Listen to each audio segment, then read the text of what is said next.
Done. Getting naked right now, man. No, we don't gotta take that off. I'm gonna wear it.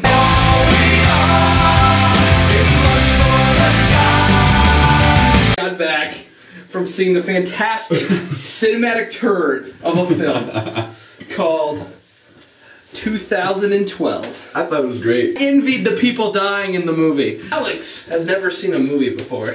That is why he enjoyed this movie so much. It gripped me by the throat, it slammed me down and made me cry. Exactly. See, Alex has never once seen a movie before where the divorced father that still cares about his kids, but the kids don't really care about it anymore because they feel kind of abandoned, and, you know, they're stuck with his wife's new husband. You know, it's just completely fresh stuff. So, the entire movie is when Roland Emmerich resurrected from Day After Tomorrow, and then the last 20 minutes became Poseidon. Poseidon, But Alex. you gotta appreciate the fact that without those movies, you would have thought it was a great movie. That's not true. You would have thought it was a great movie. True, because then I would have seen other movies with the exact same setup. False. Right. No, the thing is, this movie is 2.5 hours. It does not take that long for the Earth to end, for one thing. Think about that. 2.5 hours of the Earth ending. The film has nowhere to go. No. Blake says he could go on for days about how bad that movie was, but in all honesty, I don't know how much this means to people who are watching his channel, but I only saw 4 things wrong with it. First of all it was too long. The world did not need to end in 2.5 hours. And now, because of it, I'm going to be late home and I'm going to get in very big trouble. And for your sake. So, yeah. It's so hard to think because it's such a damn good movie. You said out of place humor. Oh, the out of place humor. I thought the movie wasn't dark enough. It was like, the world is ending, yet I'm laughing. It's like all these people are dying. It's like so much peril, so terrible. Then like a giant donut, like rolls. So the movie needed to be darker. Like Day After Tomorrow, you think about Day After Tomorrow, was a lot darker. It was funny, but there was the out of place humor that I didn't like. That was 2. There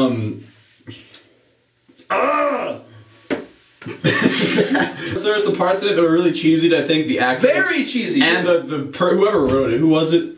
I don't know. Whoever wrote it could have done a lot better with it. And I had to piss really bad the whole time, so I was just like... Oh, but the movie was so good you didn't want to get up because you might have missed it. It was true, and I had to twirl my toes. All right, no, when he said cheesy, it's incredibly corny, incredibly lame.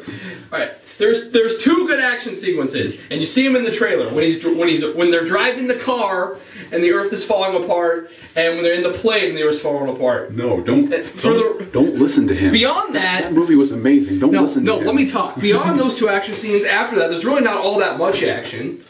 And then they repeat the cool plane sequences like 3 other times. There's seriously like 4 other scenes where they're driving on the plane's flying away and the Earth is crumbling while they're using it as a landing strip. It was still really well done, though. Oh my god! All right, they might have nothing convinced you. It might have been the classic I don't know, formula for a disaster movie, but that's the thing. It's 2012.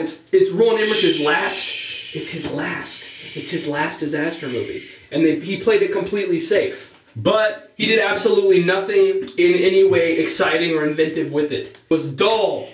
It was dull, Alex. It was dull. How could you say that was dull? The adrenaline is still rushing through me. Okay. My balls hurt because that movie was so good. Be quiet, Alex. Be quiet. We're talking about those 2 good action scenes, right? There's 2 good action scenes. There was several good action scenes. No, but after those 2 action scenes, it would like just be little tastes of like disaster sequences. It'd be like the same scenes we get a million times. These people talking like, they need to fight. They have that right. Then it'd be like, oh, meanwhile in Canada there's a flood. Let's focus more on John Cusack and his annoying people. John Cusack was an okay character. I like John Cusack as an actor. He did an alright job. But the ending was lame as heck. Oh my G.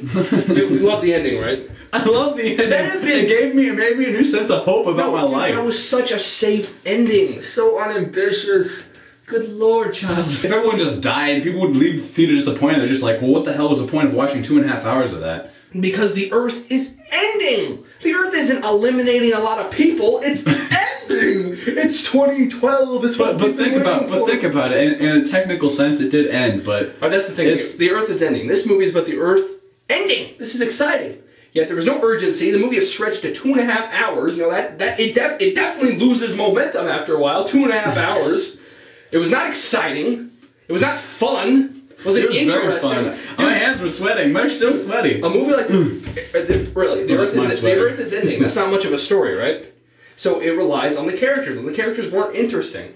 That's not true. Incredibly cliche. I felt for the characters, dude. Yeah. I felt like in the scene where they're in the ship and everything starts going right and everyone's all celebrating, yeah, and they're all hugging each other. I felt like you're spoiling. You're spoiling. Shut up. He just spoiled the ending. There was a joyous part in that movie where I felt like getting up and hugging people. No, I like John Cusack. There was that, like we said about how out of place humor. Some of the humor kind of worked. Woody Harrelson was very funny, although it wasn't in much of it. I'm not implying that he died or anything. Yeah, Woody Harrelson was near the beginning. No, I'm the spoiler, huh? No, that was near the beginning. I'm like, you know what, this movie's pretty good. And then I'm like, oh no, it goes on for 2 more hours. Besides the fact that there were a couple things wrong with it. Oh, a couple things. A couple things wrong with it. There was a couple, just a few little minor setbacks for perfection. A couple things wrong with it.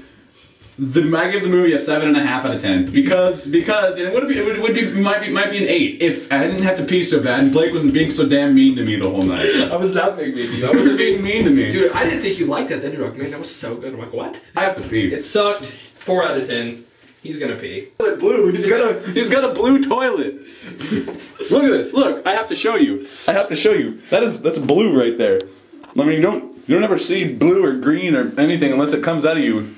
And then you actually be worried about your health. I'm gonna stand here and bask in the awesomeness of that movie. Due to a weak script and uncompelling characters, this movie was made with nothing but special effects in mind, and for that reason, it is boring. Very boring movie. Very, very boring. A few scenes are interesting, fun. Don't waste your time watching on DVD. I give it a 4 out of 10. Go see it. No, don't listen to him. He's dumb. He's from Mexico. This movie, like, a lot of times it made me realize, like, how good Day After Tomorrow actually was. Because this movie was really, really, really boring. And I usually don't use the word boring.